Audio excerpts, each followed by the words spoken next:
Well, the Intel International Science and Engineering Fair is the world's largest international pre-college science competition. It's going on, in fact, it wraps up today and tomorrow in Pittsburgh. Among the contestants, Lisa Michael, who is a sophomore at Plano's Shepton High School. Lisa, what are you working on? I'm working on actually a novel approach to a possible diagnosis and treatment for Alzheimer's. Because currently, it was described in, I think, 1906, but there's really no definite diagnosis or like a cause of Alzheimer's or a definite cure.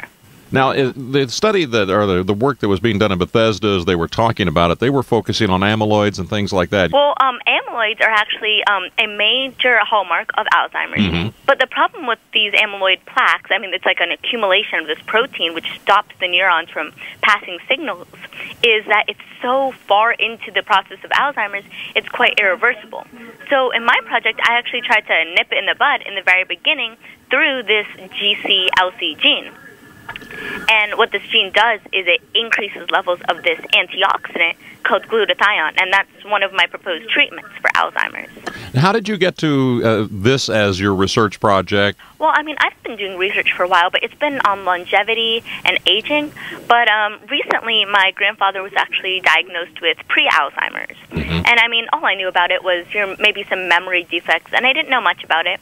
But I started researching, and I really got spearheaded on this Alzheimer's, and it's really a fatal disease. The path that you're on and the work that you're doing, the research, where does it lead us if you find some answers? Is this the kind of thing that leads to treatment or to cure or perhaps both? It definitely leads the world, since 15 million Americans are diagnosed with Alzheimer's each year.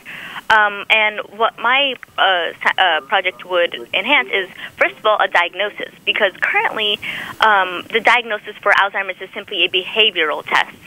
There's some research on other biomarkers, but currently it's, I say these 5 words, can you repeat them back to me? Mm-hmm. So first, my research suggests a possible diagnosis through the mitochondrial dysfunction. And mitochondria are the part within the cell that creates energy. So first, a possible diagnosis, and also a possible treatment through that glutathione antioxidant that I was talking about before. Well, exactly. Lisa Michael, a sophomore at Plano's Shepton High School. Remember when your science project was trying to make something to smell like a rotten egg?